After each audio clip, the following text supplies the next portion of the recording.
The Cleveland Cavaliers this year have been a juggernaut. We can't confuse them for just a borderline contender anymore.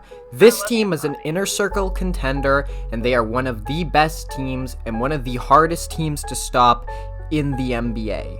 They are currently on a historic winning pace. They're looking to win 70 games this year, and I think they deserve 3 All-Stars. If you guys like this video, make sure to like and subscribe. We're trying to hit 1,000 subscribers by around June, so every subscription really counts, and let's just get into it. So, the Cleveland Cavaliers have 4 players who you could make a reasonable case to be in the All-Star game, those guys being Donovan Mitchell, Darius Garland, Evan Mobley, and Jarrett Allen. We need to first establish that Donovan is making the All-Star game whether you like it or not. He is one of the most refined guards in the NBA. He's this team's best player, their leader.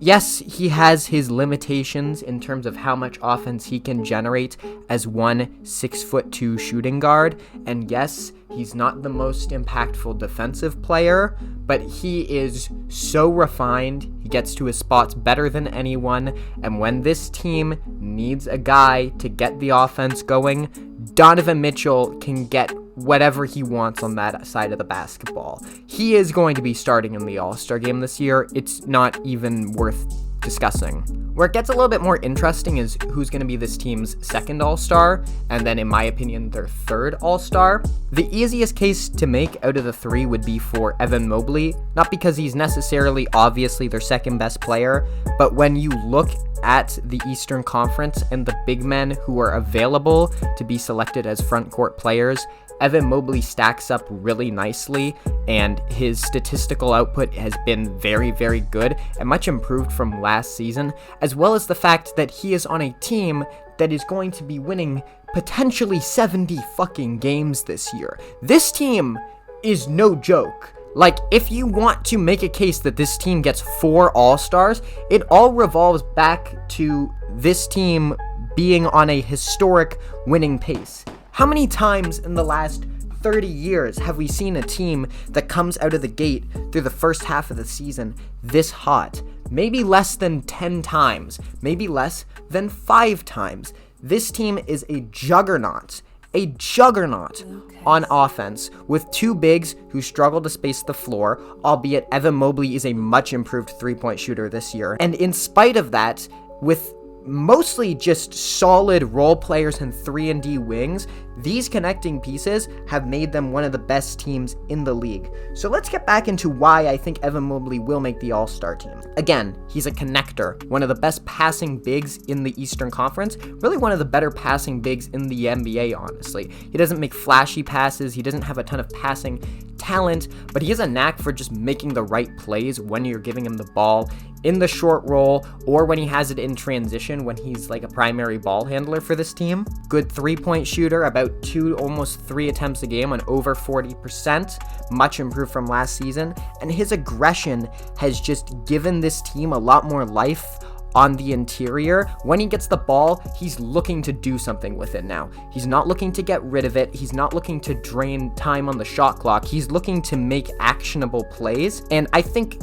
he just has all-star ability. You look at his game against the Thunder the other night, nearly a triple-double against the best defense in the NBA. That's an all-star. That's a player who comes into a big game that's been circled on the calendar, that ESPN flexed into their schedule, and shows out on the biggest stage. So Evan Mobley's an all-star to me. And you can put him against other guys in the conversation: Jalen Johnson, Pascal Siakam, Franz Wagner had he not gotten hurt. These guys all have similar statistics, but again, the Cavs are going for 70 wins here. They're not going for 55 or 60. They're not just a very good team who's slightly better than the rest of the conference. They look like a team who's lapping the entire NBA right now, aside from the Thunder, who they're still probably 5 to 10% better than. If I was putting together my Eastern Conference forwards rotation for the All-Star game, Kat, Giannis, and Tatum are inarguable starters. Those guys are just a cut above the rest. But like, when you look at the bench, to me, it's Evan Mobley, Jaylen Brown, and maybe you could talk me into a Siakam or a Jalen Johnson, but I'd be more likely to use my other wildcard spots on guards, because the guards in the East are a lot more tricky. And that sort of transitions me into the second half of this Cavs team deserving 3 All-Stars, and that's the case for Darius Garland, who I believe also should make the All-Star team this year. This kid has been unbelievable, especially after last season, which was a disaster, with the jaw injury and all the other shit he had going on, which made his season last year a total mess. He's had a renaissance year, shooting over 43% from 3 on good attempts. He's one of the best secondary ball handlers. Really, they're like a 1A, 1B, him and Donovan Mitchell, in terms of who is the primary ball handler on any given play. But he is ready for all of it, whether he's the first or second option. If Donovan Mitchell has to sit out a night, the other night Donovan Mitchell sat out for rest and Darius Garland put up 40 and 10. It's clear he's ready for those big moments as well, and his numbers back it up. He's really efficient for a small guard, and he doesn't make stupid plays. Again, he's also very refined, not in the same way that Donovan is, where he has very simple mechanical moves, which allows him to get to his spots really effectively. Darius Garland plays like a song. He's got rhythm, he's got flow in his game. He's sort of like a guard version of Paul George. I guess Paul George is also kind of a guard, but Paul George is also more really a wing. Darius Garland is like a 6'1" Paul George in a lot of ways on offense. When you stack up him to the rest of the guards in the East, though, it's a little bit more complicated. He doesn't have the volume scoring of guys like Tyrese Maxey, Tyler Hero, LaMelo Ball, and he doesn't really have the crazy volume playmaking that Trae Young does.